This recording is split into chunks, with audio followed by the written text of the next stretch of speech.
with your host, me, James Patrick Regan, otherwise known as Jimmy from the Deadlies. And today I'm speaking with singer, songwriter, and guitarist Robert Earl Keen. In our conversation, Robert tells us about a book that's being published by Texas A&M Press that shows off his guitar collection. And Robert discusses his guitar collection, which focuses mostly on electrics. He particularly likes Dakota Red Fenders.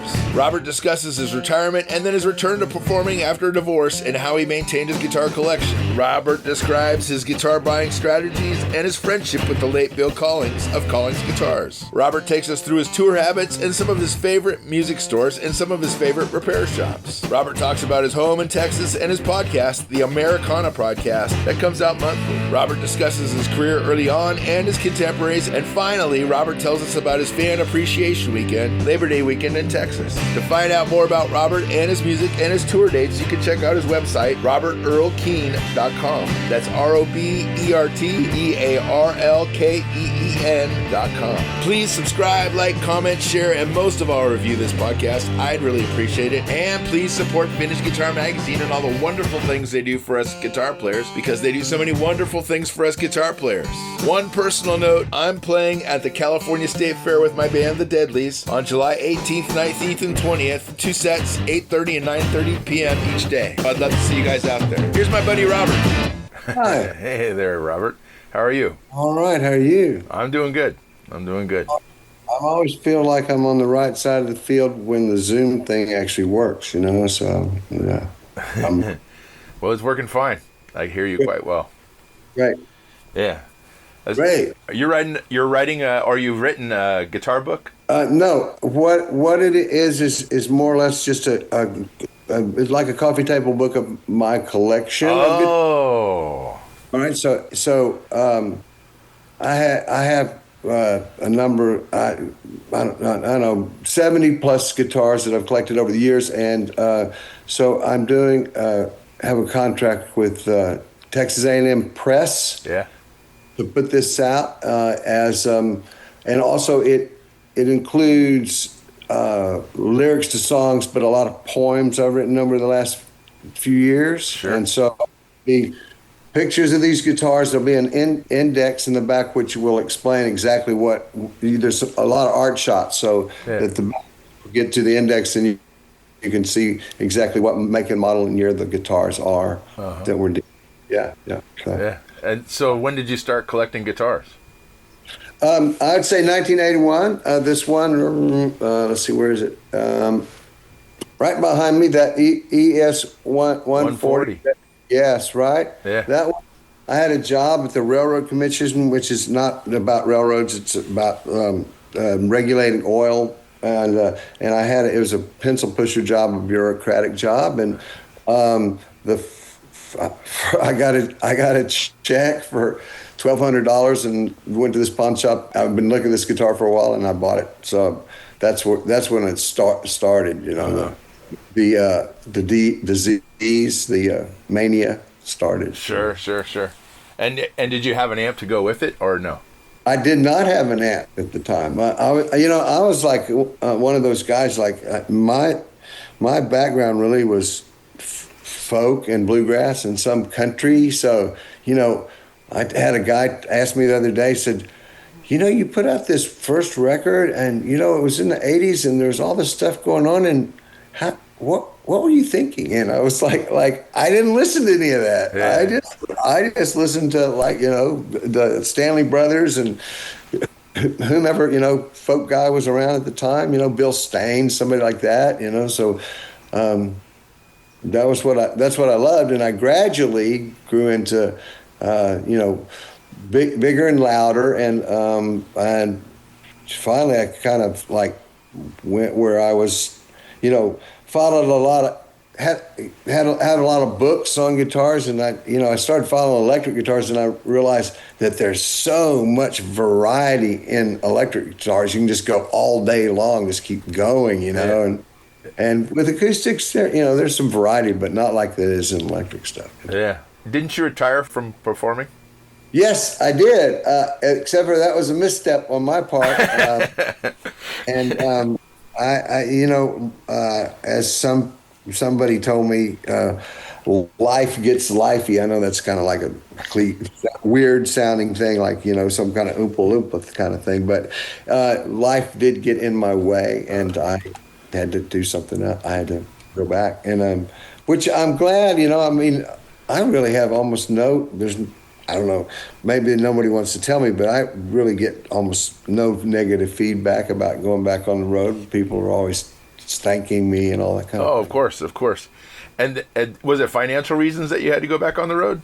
Yeah, exactly. Okay.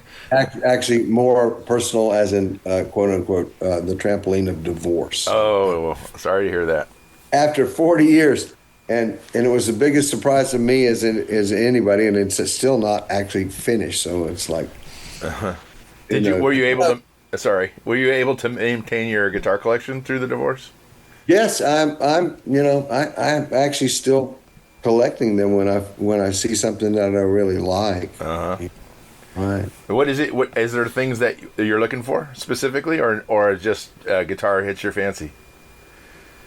Some of both. In that way, I'll see something that I'll be thinking about that I'd like to have for a long time. Like this N20, I was really jonesing to get one of those, and that one somewhat fell in my lap. So it's a 1969 N20, Yeah. and it's like. We played a show with Willie Nelson, and I know that like real guitar collecting geeks would never have this done, but I got him to sign it anyway. Right on. Yeah. That's great. Yeah. Yes. And any as far as electric guitars, do you collect solid body electric guitars? Yeah, well, both, but I think I might have probably more solid bodies than I do, hollow bodies, F-holes, or whatever you want to call them.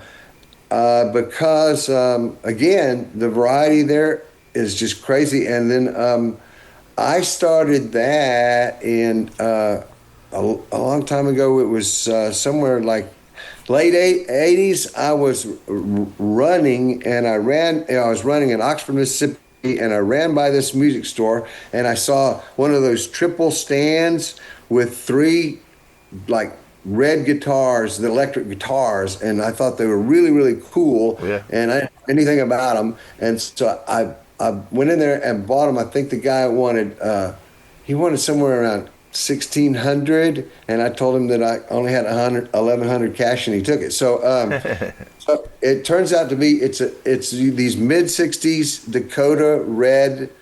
Fender guitars, everything from a music maker to the bass, the little short scale bass. Sure. And the Jaguar. I have a Jaguar around there somewhere back here. That was kind of my Monty Python Holy Grail kind of thing. I kept looking for a Jaguar forever, and I could never find it in a Dakota Red. Okay. Right? So they're all Dakota Red. I think I've got eight or nine of them. Wow. And I even had this one called the Swinger. Have you ever seen those? The Swinger? Yeah, the Swingster or something like that. Yeah. Made out of parts. So that's what somebody told me. Like like when they discontinued all the stuff, they made the Swinger out of parts, basically. Wow. Yeah. So and that was just kind of a fun thing to do. Just keep collecting the Dakota Red. It had Fiesta Red and other colors, but that I wasn't interested in those. So I like these Dakota Red ones. Sure. So Really, when you go out on tour this summer, what do you bring with you? I don't have an answer to that right now.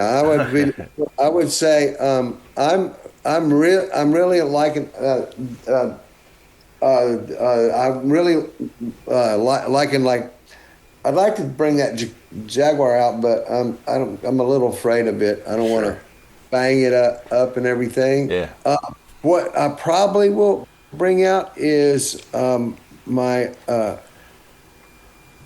just a Fender Strat. That's I'm not even sure. I think it's an early '80s sort of reissue kind of thing. I've never gotten a real hands on it. It has a decal of this beautiful redhead kind of like in a hat suit kind of thing. So I just named it after the Gilligan's Island thing. So that's called Ginger. So I'll probably bring Ginger out Okay. with it. And it's because I really like that guitar. plays, for me, it plays really well. It's really cool. And I bought that in Northampton. If you'll indulge me for 1 minute, Sure. one of the things I have found about looking for guitars, especially like that Jaguar and stuff, is you go into these guitar shops and they got all these guitars, and then you see the one that you want, and you go, I want that guitar, and they said, oh, well, that's not for sale.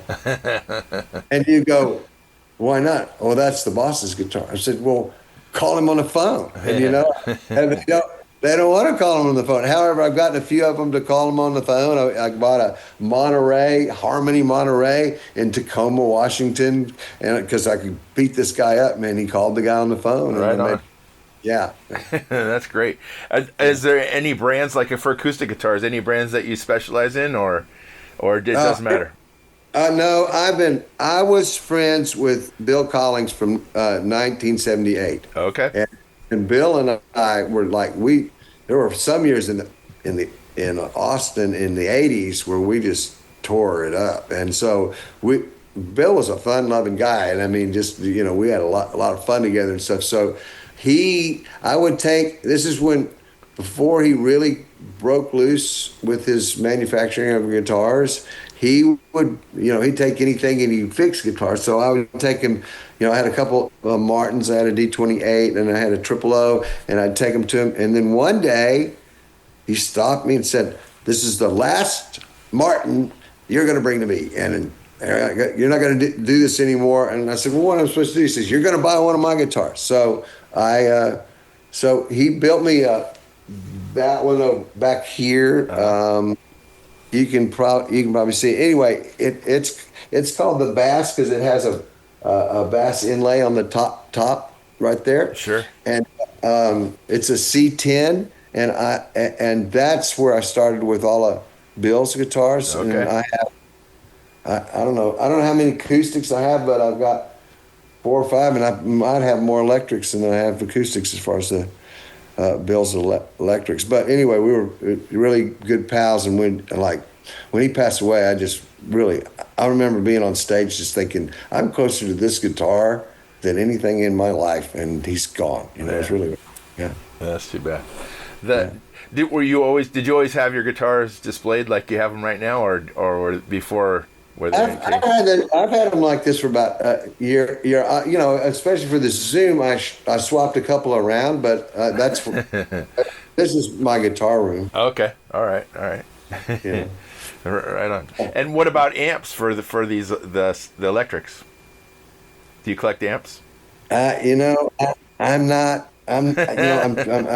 I'm embarrassed to say I'm not a gearhead, and I never have I can't even remember the models and the names and stuff of them. I have this great. It's the new version. It's not the old. I have this great Magnetone over here that's just anything electric you want to plug into it. It's just great. Yeah. And it has that whole tremolo thing going on with it, and that's a fantastic amp. So. I love that, and then I have a Laney and I have an AER acoustic amp that really are pretty, and then I got some junkers that I just kind of haul around and throw them back in the truck, and some like this little $150 Fender amps and stuff just to have something to listen to.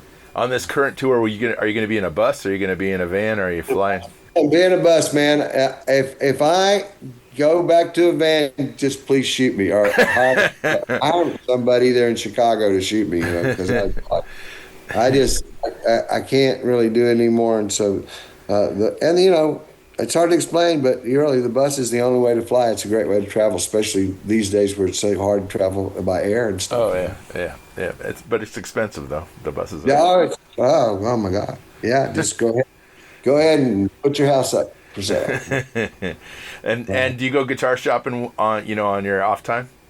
When I'm out on the road, I go to every music store I can go to, except for a couple of national ones that I will not name. Okay. Are there music stores that you like more than others? Well, yeah, I like Rockin' Robin in Houston. Sure. I'm a Houstonian, and that's been there forever. And let's see,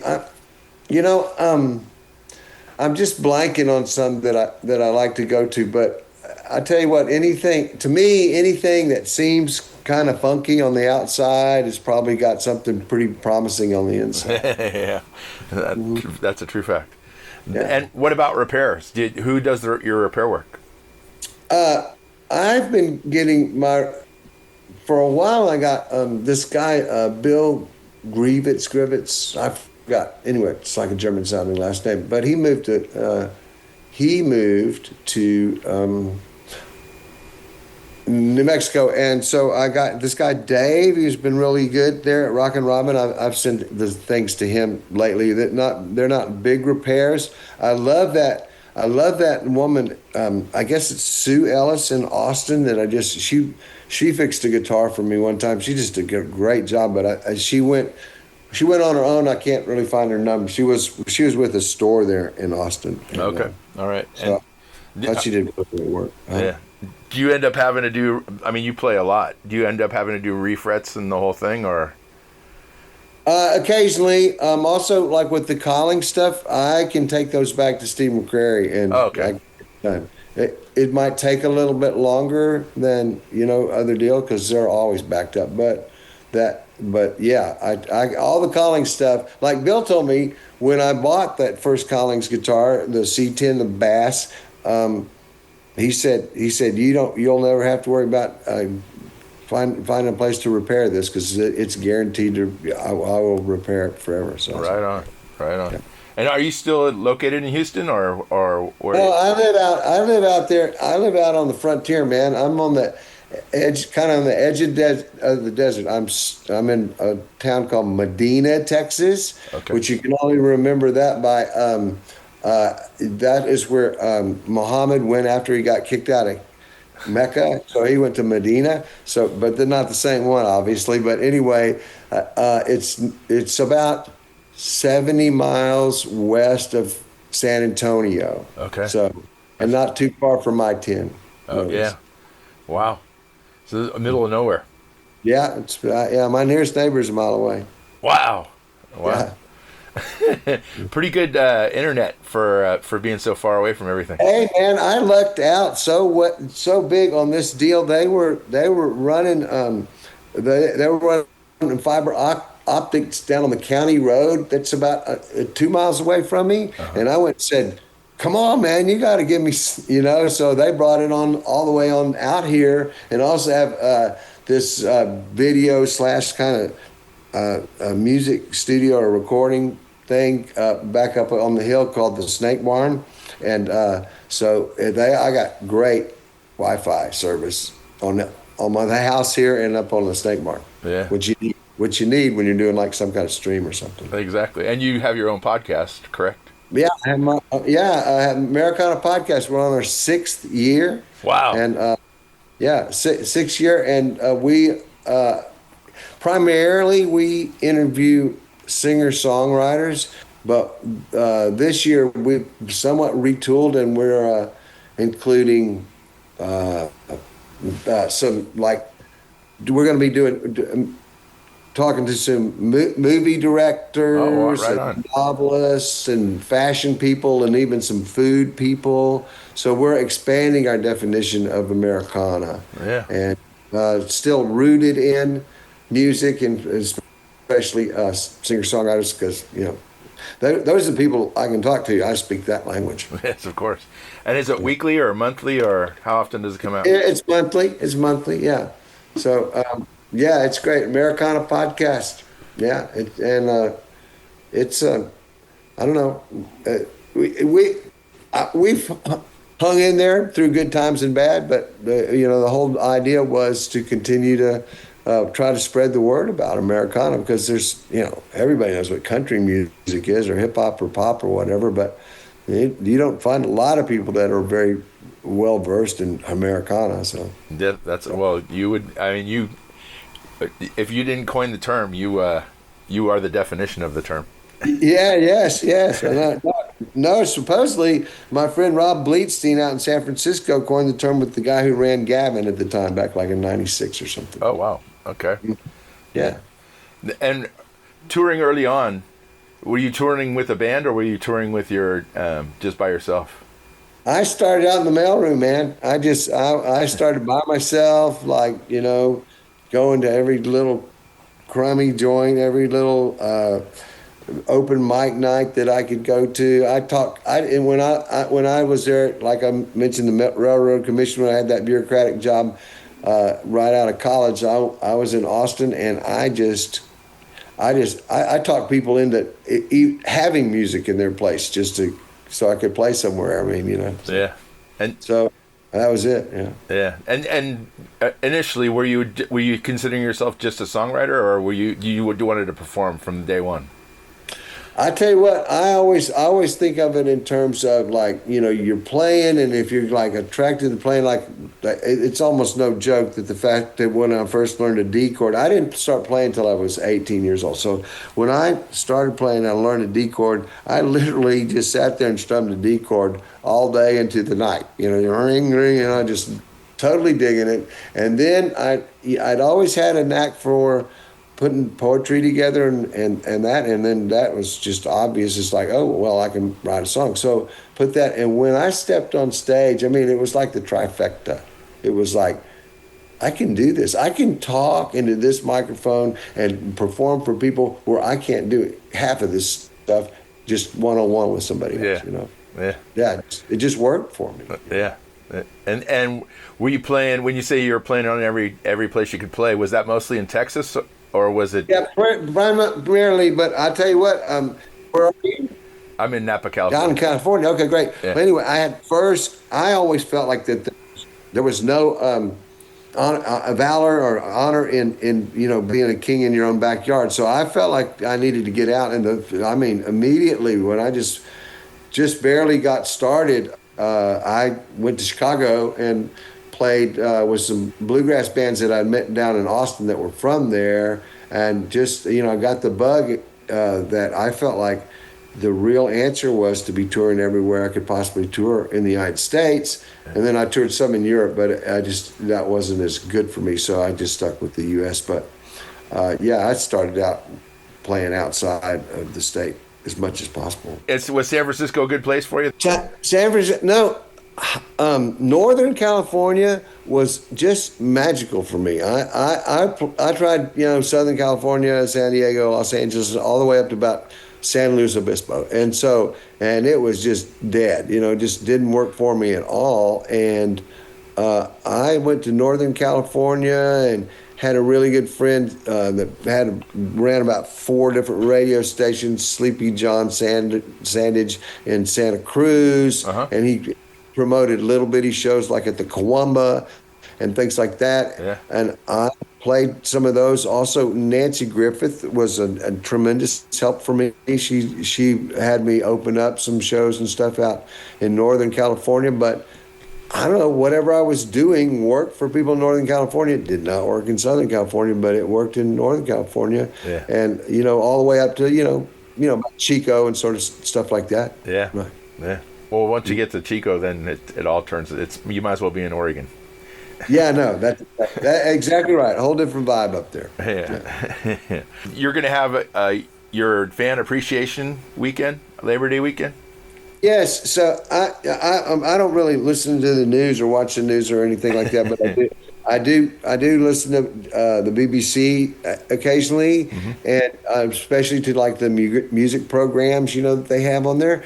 And so about I don't know about 9 out of 10 of them, they'll be interviewing some artist, and the artist will be blathering on about how great they are, and then they'll get kind of at the end of it, and they'll say, "Oh yeah, I want to say thanks to all my fans. My fans are the reason I'm out here," and all this sort of stuff. And I just literally be yelling at the radio, going, "So what are you doing for your fans?" So like 4 years ago, when I was working on my exit, I decided to have a free show for people if they they could come. This place holds about 3,000. It holds really about 4,000, but comfortably 3,000. So we cap it at 3,000, uh-huh. and you have to sign up for a lottery ticket to get go to the free show. If I could just have everybody just walk in, I'd do it that way. But like last year, we had 14,000 people. Wow. Looking for 3,000 tickets. So it's our fourth year. It's really been successful, and also it kind of like we have a lot of interest from some of the music industry people, and a lot of the artists like Ray Benson from Asleep at the Wheel and stuff. He's our kind of professor emeritus. He comes and plays every year. Right on. The people that get it. There's like, hey, this opportunity to really say thanks. So it's great. Yeah, and you have newer artists, and I say that. Oh yeah,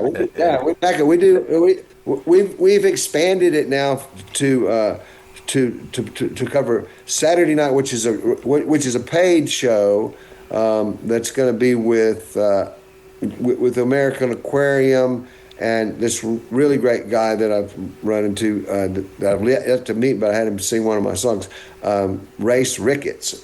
So I'm gonna have Race and BJ Barham up there, and then we're going to play. And then the next night we're going to have a guitar pull with Steve Pultz and Laurie McKenna and BJ and myself. And then the next day is the free show, and it starts like at 2:00 and it runs all day, all the way into the night till about 11 o'clock. Wow. And we have a house band, and everybody that comes that's an artist and stuff, will play 2 to 3 songs, and they'll let the house band know in advance, how to play these songs. So, it's just this big kind of jam, all day long jam, and it's really fun. Yeah, really, that sounds like a blast. Yeah. and recently you got inducted to the Grand Ole Opry. Grand Ole Opry, yes, I was like, I never really considered myself country or anything, but I'm connected to a lot of country all the way back to my childhood, and so I was kind of surprised and then overjoyed once I got up there, and I had Tyler Childers do a speech in front of me, which was huge, because Tyler's just blown up. He's huge. Yeah. And and of course he's so eloquent. He just did a great job. So he did a speech for me, and then we came out and just had great applause. It was more than I could ever imagine, because I lived in Nashville a couple of years in the 80s, and when like Stevie Winwood said, I love Nashville, but I would have never wanted to try to make it in this town. He was not kidding. Yeah. Yeah. And coming up, was Joe Ely like a contemporary of yours? Yeah. Yeah. Yeah. No, well, he was a little ahead of me, about a generation ahead of me, or half a generation. Yeah. Yeah. And all those kind of Lubbock guys were that kind of. Yeah. Did he ask you for that song, or did you offer it to him? Oh, no. I mean, I'm big on pitching my songs. There's a few times I just think, this is just perfect for this artist, but I've found like if they don't find it on their own, I think, James, is one of the things is like, one of the most magical things about being a human being is discovery. And so when you discover things, especially music on your own, you're so much more likely to embrace it for the rest of your life than if, you got, me telling you how great this person is, that yeah. kind of thing. Yeah, yeah. On this tour that's going on, that's going to come up in end of June and July, you're going to be in Novato at the Hop Monk on July 16th. That's very close to where I am, and I'm going to come see you. I'm great. Well, good. Because I tell you, I know people say this all the time, but I really have, the best band situation that I ever had. I've got just top-notch players, and we've played together for a long time. The bass and drum guys, I've been together with the bass player for 30 years, wow. And the drummer for about 28 years, and then the other two guys, they're younger, but they've been with me about 10 years. Kim Warner had this band called the Green Cards for a while, and he came over here with Casey Chambers from Australia. So, wow.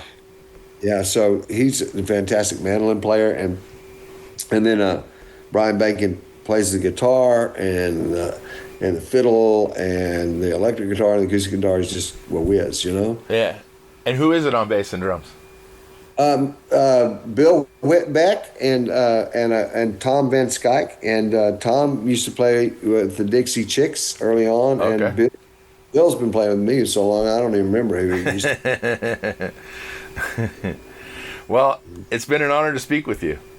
Oh, well, thanks. Yeah. I really appreciate it. I'm really glad to have a chance to talk about my guitars, because you get to talk about it with a lot of people, so it's like they just glaze over. So that's fantastic. Thank you. Of course. If there was one guitar that you had to, if there was a fire and you could only take one guitar, what guitar would it be? I apologize. Just when I was bringing this in, it popped this A string. Oh, that's great. This is my absolutely. It's a 1935 Washburn. Yeah. And somebody put nylon strings on it at some point, right? Yeah, yep.